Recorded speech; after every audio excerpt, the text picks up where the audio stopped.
Saoligh tír san áide thir theas a bhfuil anna sever ón ola agus gas. Tír le 7 fan géad den tíreacht fágtha le dofar nádúrtha. Tír le monarch absolódach. Tír beag atá a gceist le seo ar Oileán Bhórneo I lár an taobh Maléiseach. Seo é Brunei. Tír le níos lú ná leat milliún daoine. Níos lú ná 100 míle acu sa phríomhchathair bandar Saoirí beagháin. Cap mé lá iomlán sa tír neamhghnáthach seo, agus seo cad a rinne mé ann.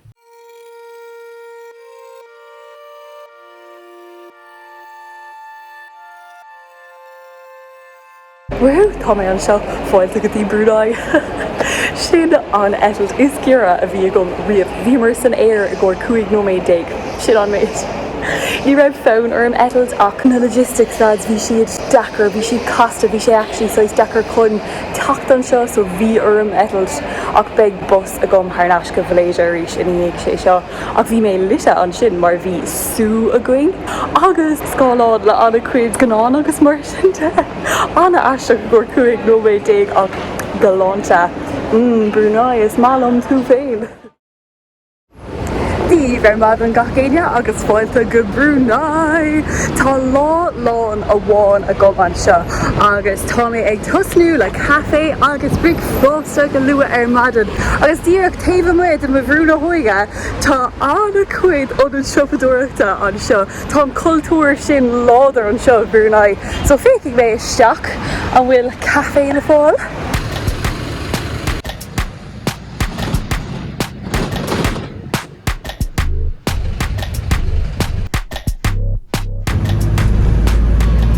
Well, tá mé an seo inis a lór na cathracht bandar Saoirí beagháin seo anam na cathracht seo agus seo í an príomhchathair an seo I Brunei. Tá lór na cathracht anna bheag ar fad. Is dóigh go bhfuil anna cuid brochtmhaile agus mar sinnda an seo cuma leis na honnaí siopadúireachta. Ach lór na cathracht is féidir leat just siúil timpeall le lá agus beag an méid gormhór feicthe go is dóigh glog. Agus tá sé Cún! Tá níos mó daoine a cuairteach ceabham. Beag glóir anna réifriúil ná aon rud eile tá feicthe gom san áide thir theas. Is áit anna háteach stairiúil atá taobhhiúr dom an seo. Seo í an áit inar fuair Brunei a chuid saoirse ón riocht aontaithe. 9-8 nach bhfuil sé sin códéanach agus ribhe sin bhí sé faoi smacht na riocht aontaithe cosúil leis an Maléisia comá. So an fáil gur tháinig mé an seo go Brunei mar anna chuid is na daoine agus a dúirt mé le gur raibh ag teacht an seo. An céad rud a dúirt iad ná céin fá. Ar an gcéadúil si is tír eile atá a gceist, seo tír 53 don féin, wú! Tá mé inis san áide thir theas ar feadh 7,000. Níos mó ná níos lú, bhíos san áide thir chuma. Agus dúirt anna chuid daoine dom agus taise gom hena féin, go bhfuil Brunei difriúil dus na tíortha eile san áide thir theas. Ar an gcéadúil si is Muslimach atá a gceist an seo, tá Islam an seo go láidir. Tá sé actually cosú le tír sa bhean irthir agus sin an céad rud gur thugas faoinheara nuair tháinig mé isteach a réir ná go raibh an Arabic scríofa ar nach mór gach cuairtha, gach siopa agus mar sinnde. Agus tá sé sin anna neamhghnáthach den áide thir theas. Tá an Maléisia Muslimach comá, well tá meascán de creidimh annacht an formhór na daoine Muslimach atá I gceist ach an seo tá sé níos láide agus anna dhéan ar fad so tá dlíthe Sharia acu an seo. Is tír trim í comá so tá sin anna bhifriúil níl cead ag alcohol nó tabac I neachar. Wow! Taobhhiúr dom an seo gachéine. Sé seo an príomhnithes díal spéise an seo in Brunei, an Mosque seo darb anam Mosque Omar Ali Saifuddien. An rud is spéisiúla faoi sin ná an dom an díon an seo. It's 4 uair é sin.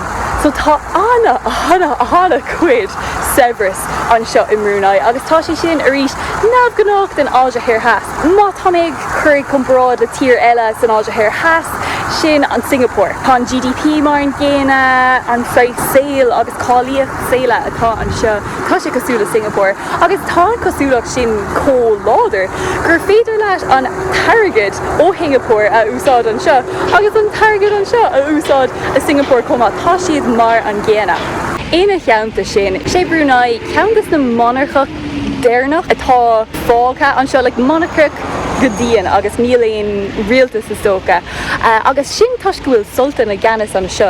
Sé sultan Hassanah Bolkiah atá gceannas an seo agus bhí sé ar gceannas ón bhliain 1967 so anna fada agus sé an sultan sin ceantas na fear is saibhre ar dain tuisciúil óil an seo agus petrol mar sin de gas so tá tír í féin agus an sultan có saibhre. Now déanaan siad rud anna jaas leis sin mar níl an saibhre well tá sé le feicáil sin sa ceann uair ach timpeall na háinte fécinn sé deas anna gláin ach níl an saibhre really le feicáil an seo seachas cúpla rud so an sultan seo tá sé actually go húntaach mar tugann sé i dtachas sláinte agus tuithíocht séir in asca de gach duine atá ónáid seo agus bhfuil na cónaí an seo i Brunei. An rud atá anna réifriúil faoi Brunei nachhfuil sna tíortha eile timpeall nachhfuil siad splách is tóca ar an trasóireacht. Ní héan anna cuid trasóireacht an sin ach níl siad ag iarraigh anna cuid a bhela isteach ach irid mar ní caiigh siad. Tá tionscan na bhela i gceist leis an óil an gas agus mar sin de. Sin an fá go bhfuil imime éonar sa phríomh cearnóg in acha leis an príomh masc an príomh na his tíl spéise an lá íomhah seo. Bíal daoine ag stána go mór an tá siad ag leirt mar tá béarla chuig ach just tá siad cordúil níl siad ag iar géin rud a díile. Anis tá méid chun iireachta dhéanamh dul isteach sa bhas. Seo le rachan iad isteach. A few moments later. Wow lads, bhí sin cós sa múla ar fad. Bhí an tain duine ann, an tain trosthóir aonos bhí duine bháin a gcuí agus an sin bhí daoine ann saith teorí is tóca agus just duine sé beagáín faoin masc dom. Ní caiigh tú actually hijab a chuirt má cálíonn tú a caiigh tú the cuid lámh clúdaach so just chuir mé me scarf timpeall orm ach so tá sé anna múla ar fad. Tóga chééis sa chuigadí chuige hocht a chréithnig sé ceapam an sultan atá anna níos bé ahar hógé agus bhí sé anna wintach leis an próséis crothach agus mar sinnde an calligraphy atá ann rinne sé ceann de sin agus mar sinnde agus a rís leis an targad tá sé anna hever ar fad mar tá marble ann agus tá sé ón idáil agus tá sé sin ar an uorlár ar fad so tá sin go háling ar fad agus tá fíor óir tá ann agus fíor óir tá taobh stig coma so bhíos ag iarige bheith is sais más ann agus níras ag tógáil an a cuid picú agus mar sin de dúirt an troirí gohfuil sé ceart an or chun cúpla thógáil agus an sin bhísáid áit chun ní a dhéanamh is tóca ach taisa gom go níon na Muslimach a chuid cos so bhí áit chun sin a dhéanamh agus sais cuairteard bhí sin cóil súbnach agus bhí gacéin ag caiintlumm cabásteid mu chuig buin tanmhas Brunei pe go fada meid tú an seo ag bhí gatain a cócó das agus an sin tá bád ann cófád ag dúirclub go bhfuil éonáid spántas nó seo atá arsúil an seo bandar saoí begó an bíon sé arsúil ar an mád sin so fála go leir ach go híoming. Rud eile tá anna granóir ceapan faoi Brunei ná tá anna únéireacht glúisteáin ar duine an ceann is mó ar dain so tá glúiseán ag gach gá duine sa tír tus nachhfuil an túmpur prublí go húnta cé gur fuair mé bos isteach bhí sé stáis strasfar ní raibh mór an ólas ar lína ní raibh stáis chlár ama a gceist fós lead lár an léanais agus tá mé lár crílár na carraig níl aine an seo Brunei.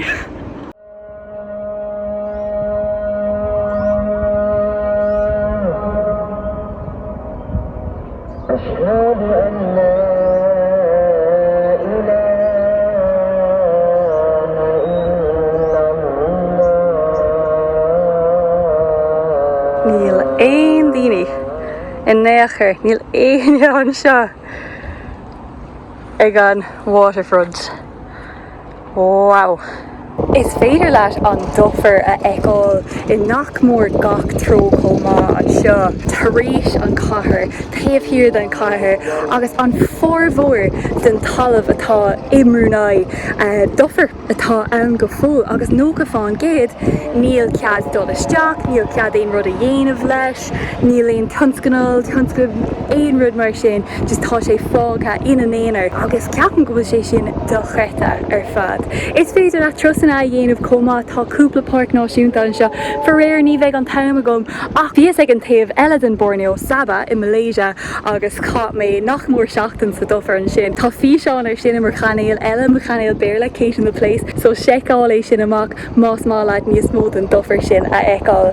Cearcalóir an céadát eile gur bháil am cuairt a thuairt air ná Kampong Ayer agus sin an sráidbheáile seo atá air an isca agus bé seo an áit is mó ina raibh an príomh cathair níos mógraí chunarní agus dúirt an troí sa bhasc an sin go raibh an abhainn go léir an seo go léir talamh atá atóga bhí an sráidbheáile san áit ar fad sa ceantar ar fad seo. Tá mé chun dul thar an droichead an seo agus ceapan gur sin é. Ceapas gur raibh ort bád a thógáil ach tá droichead an seo, so yeah, cíh míad.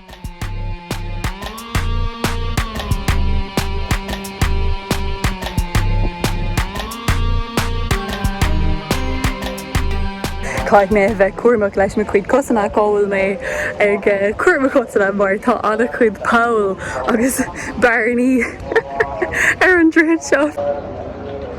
Ceapan gur seo deire leis an taobh seo, so ní féidir lom siúil go dtí an taobh seo. Tá sais masca suasnis. Tá bheith cáil siad.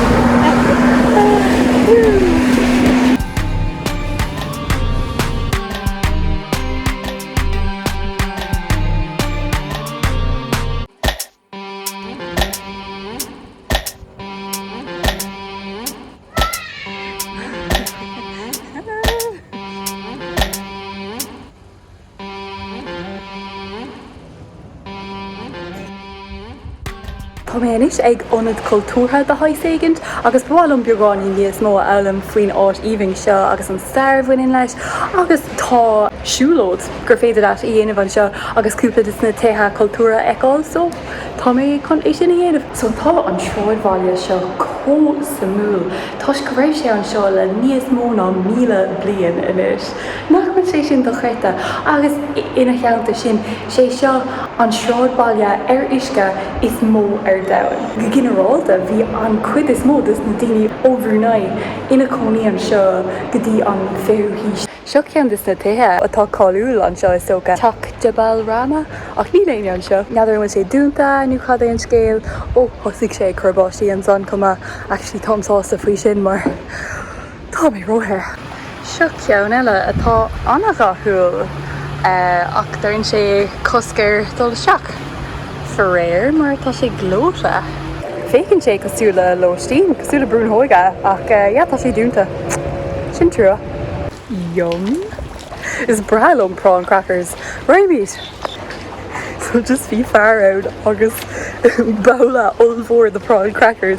Agus just told me, oh yeah, sin good. I got a quid prawn crackers on faded on green graph a whole gal story say, oh yeah, okay. Okay, just be shade a gas about Capus Peter gur Carolyn new Rosie gonna be out no. Tá gachfud sais dúnta, neadidir an bhfuil míad sa seach sééis uiris, ní dóigh mé, ní bealtainna tá gceist bhíal aine tífa na háite. Agus bhil taithí úta atá ann taithí an rifriú. Seo glóta inis anna bhathúil seo, oh wow, teach an pottery, oh féicear seo.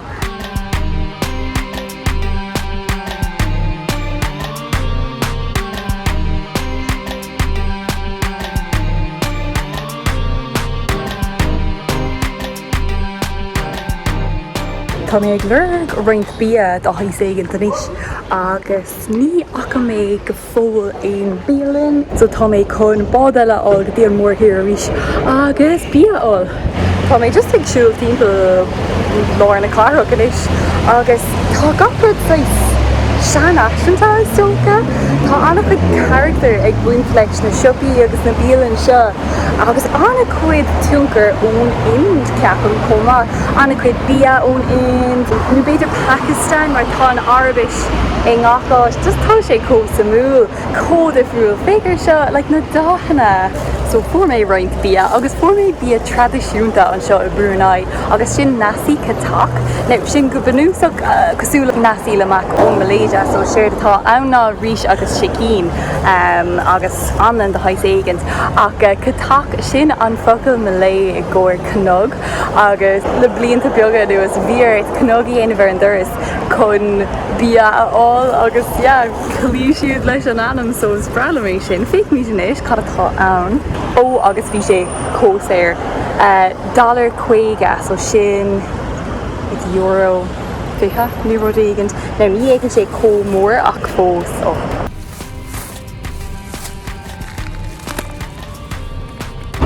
So féiceann sé mar seo ach ní léon cutlery ann so caithfidh mé ihim le an lába.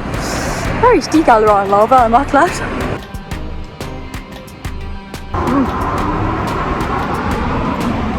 Anna cosúil leis an bia ó na Hilánacha Filipínacha.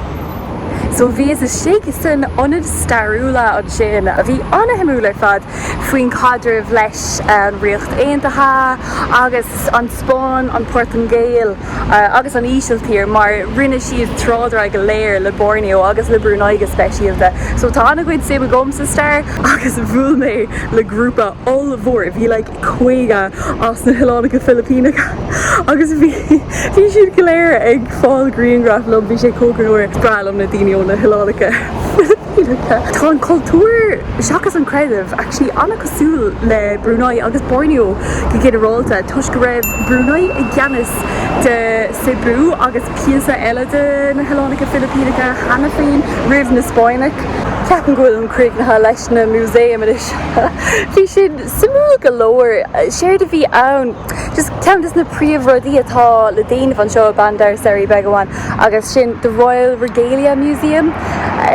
Bhí sé ceart leir just bhí taspáantas ann, cúpla taspáantas leis an sebris atá gceist leis an sultan agus na brontanas difriúil thóg tíortha eile go Brunei just I mthorm sé féin níl sé rilí cothram béidir an Omarcha atá gceist. Ach is tá agus an domhan orms atá mé ag lurig marga chun bia ó.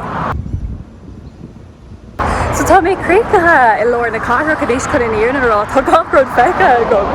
Tá sé beag leir na cathrach ach an cuid is mód is na brúna hóige tá siad uairclaig ag siúil ó leir na cathrach. Agus an córas umpar mar dúirt mé tá sé ú fós ach tá sciúil glúiseán ag gataire agus tá na taxathe cosach mar an ggéanana ná Saifuddien nó beidir fiú níos mó. So níl an bus ag teachtainna chur níl éon chlárama. Níl bíag feitheamh ar feig dahead nóméid faic so tá mé ag siúil an uair arás go dtí an counter sin Gadong agus tá marga na hithe ann so dheoig mé roiint bia an san agus an sin tá mé créicthe mar tá madan lua go mar madan. Fágan mo chuid bus ag a thuchttar madan ó leir na cathrach a rís so cá mé dul thar náis ann a rís ar bus agus leis na taxathe níl siad timp na háite caiith tú jeann a chur in agur lína ach níl grab nó góideach an seo tá ach darb anam dart ann. Ní a bríonn sé le ihar éireannach nó me ihar Malaysiach so ní féidir le mé íoslódáil so caiig mé an bus aáil ag a séar madan there just go bheith cínta go méid mé ann ag an ann ceart. Tuis nach mííon ach bus amháin arás gur chóta cinna bailú gach lá agus tá mé ag etalt gotí na céad countcrúda eile an láí ag sin so caiig mé an bus sin aáil ar madan. So faoiar tá mé an seo ag marga na hithe Gadong agus tá sé bhór ó tá mé ag tanúla seo $1 a bhád. Cailíní agus bucalaí tá sé níos mó námach. Tá sé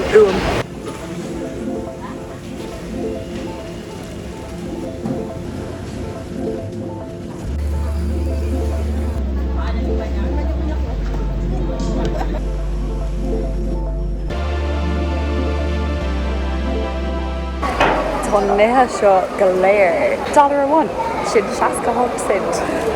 So tá soy for pegging, agus glossary, agus prawn spacework.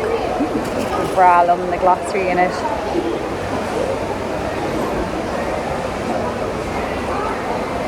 Blockstrap. Tá an ceann leis na prawns.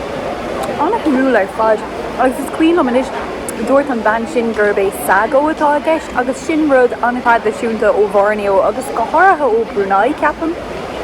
Agus sago sin ó crown, sin é like bark to crown, agus tógann sé amach é crushin siad é, agus séanann siad 6 clúr as, agus cócrálann sé leis. So tá mé sásta anhaasta áthas an downar an gluúman ann trílabhintá seo, mar ní raibh sé feicthe gom in áit eile I Borneo. So yeah, sago. Fuil gach céine tá mé thnáis sa bhléide rís a cóta na bailú a rís tar éis de nuaire ar an mus ó bandar sarí beagháin, agus just caiigh mé a rá faoi Brunei. Cé nach raibh mór an ama gom ann, bhuiin mé fear taithmh as an am sin. Is dúirt lom ní caiigh mé mór an ama eile sa chathair í féin, ach bhhailm Luisiána chur cíos beidir agus tégadí cúpla áit eile na páirceanna náisiúnta agus mar sin de mar tá an dofar den sco ann. Agus tá sé cósamú chun tír atá códifriúil ná gach tír eile san áise thirtheas, agus anna réifriúil ná an órap comá a eáil so tá mé fearbhuiach as mo chuid ama ann. Agus síle é a núis gach céine agus cíigh mé sa céad áit eile sib. Slán go fóil.